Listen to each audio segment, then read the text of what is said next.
The following is a special presentation of Tony Curry Radio.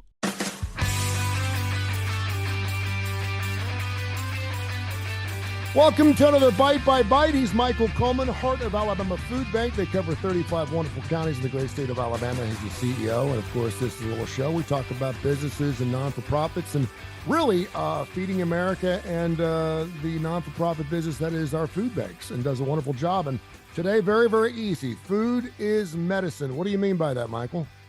Yeah, so we there's a movement going on within that's wrapped around nutrition and the fact of health related items are so closely connected with the food that we eat.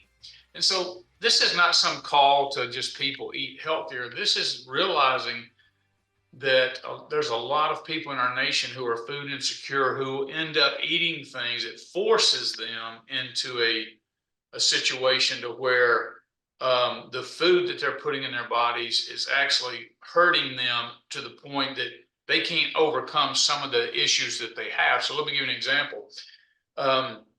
Some of the new federal legislation that's come out is requiring hospitals, and I think it begins in 2024, may have been some in 2023. Of course, lots of states already have this, is to where you have to do a health assessment on the people that you're serving. And part of that health assessment is determining whether they're food insecure or not.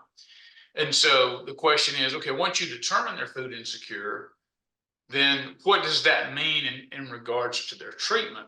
So one of the approaches we're doing, and this is not a novel approach, this is being done in other food banks, but we're just looking at starting it here, is we are creating almost like a market space, a small, in one of our warehouses, almost like an aisle that's going to have freezers and coolers like you would see in a regular grocery store. Mm-hmm. But we're going to start off in combination in partnership with our healthcare services. So this is going to be kind of what it looks like. There's going to be people who are on dialysis. And for those who don't know, dialysis is 3 hours a day, 3 days a week. It really is incredibly draining on somebody. It's very difficult. So we're starting some work with the Kidney Foundation here to then say, take those who are food insecure and receiving dialysis. So these are people who really already have some life issues, mm-hmm. and are trying to stay alive, and they need to be eating healthy as possible. So what ends up happening is, they recognize they may have a dietitian there, but that dietitian recognizes when those people go back home, they either don't have access to food because they don't have a grocery store in their county, but they don't have the means to drive to another county on a regular basis. They may have had to get assistance just to have the money to drive to get the dialysis. Yeah. I mean, that's where so many people in communities are. So what we're trying to say is, look, let us step in partnership with you. You give them a voucher, and then they will be able, because what they've done on the front end is identify they're both food insecure and they're receiving this critical health treatment. So food is medicine. Part of their treatment will be they can come here, and then they can go through and get fresh produce and proteins and healthy items, and not always just processed food and things that lots of times you have to get out of a Dollar General or things of that nature. And so they can come through and get a certain amount of poundage of food that they can then take with them. Of course, that's absolutely no cost to them. And it will help them build up their own immune systems, their own health system internally. The more that they eat, the better that they eat, which will then give them a much higher rate of success through the dialysis. And then, of course, that doesn't solve the problem of kidney failure and all of those kind of things. But I think the healthcare system is understanding the role that nutrition is playing, and that there's just a significant amount of people who are going through cancer treatments, who are going through kidney dialysis, who have heart ailments, and they're trying to get them on a better diet. They're trying to get them, but those people simply don't have the means. They either don't have any food at home or very little food, or they don't have access to the food that they need. And so we're saying, look, yes, we are trying to help our community, not help those who are food insecure overcome those issues. But this is a very targeted approach where we're understanding that food is actually medicine, is going to do them, that there's no pill that a doctor can prescribe that's going to provide for them what a balanced, nutritious meal will. And I think this is something that we have really missed the boat on, particularly in this country when you're talking roughly 33% of Americans are morbidly obese. We have a feeding America problem. We don't have enough food to feed people, yet we have 30% of our population that's morbidly obese. If you go into any doctor's office and there's 20 people in there, there's a good chance that 17 or 18 of them are morbidly obese. So do the math. And I will tell you, and it's because, well, there's several factors. One of those factors is just like I talked about, you're food insecure, you end up getting processed stuff. Mm-hmm. And of course, that's going to come with higher calories, chemicals, all the other kind of stuff that's not healthy.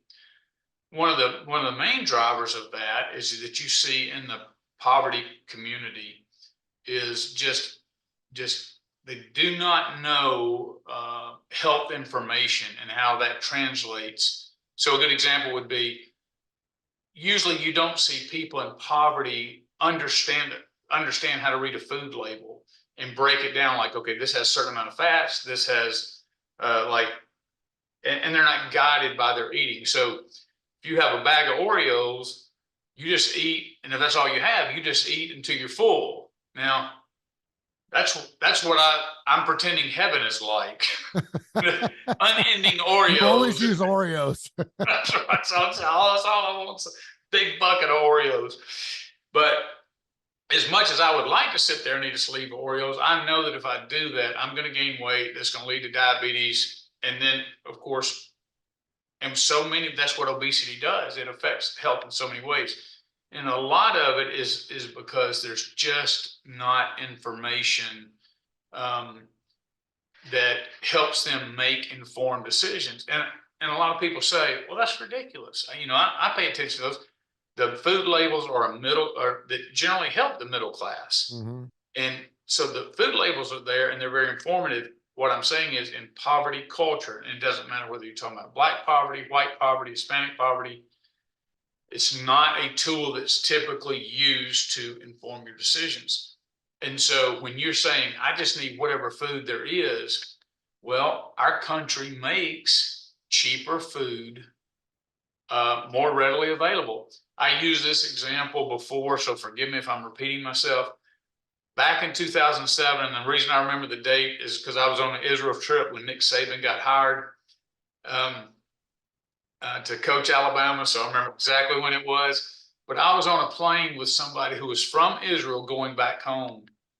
And she said, Michael, I said, what did you learn about, or what did you appreciate and what didn't you appreciate? And one of the things she didn't appreciate was, she said, your whole food system is backwards. And I said, well, what do you mean? She said, well, it cost me $1 to go into a grocery store and to buy an orange. So I can take that same dollar and get a double cheeseburger off the value meal at McDonald's. And so an orange doesn't feel like supper, but a double cheeseburger could. Mm-hmm. So most people that aren't driven by health concerns or information, understanding how it affects their health, are going to do what most people, they're going to go spend the $1 on the double cheeseburger and maybe 3 double cheeseburgers, Mm-hmm. For $3.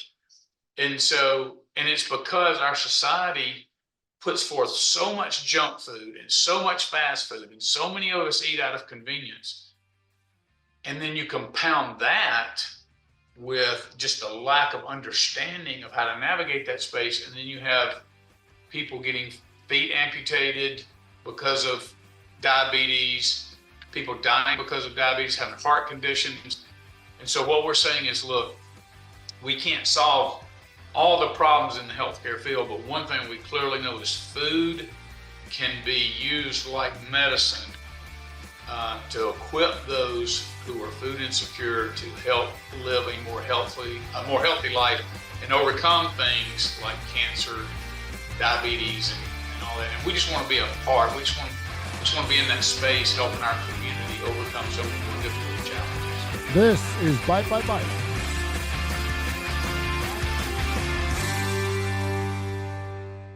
This has been a special presentation of Tony Curry Radio.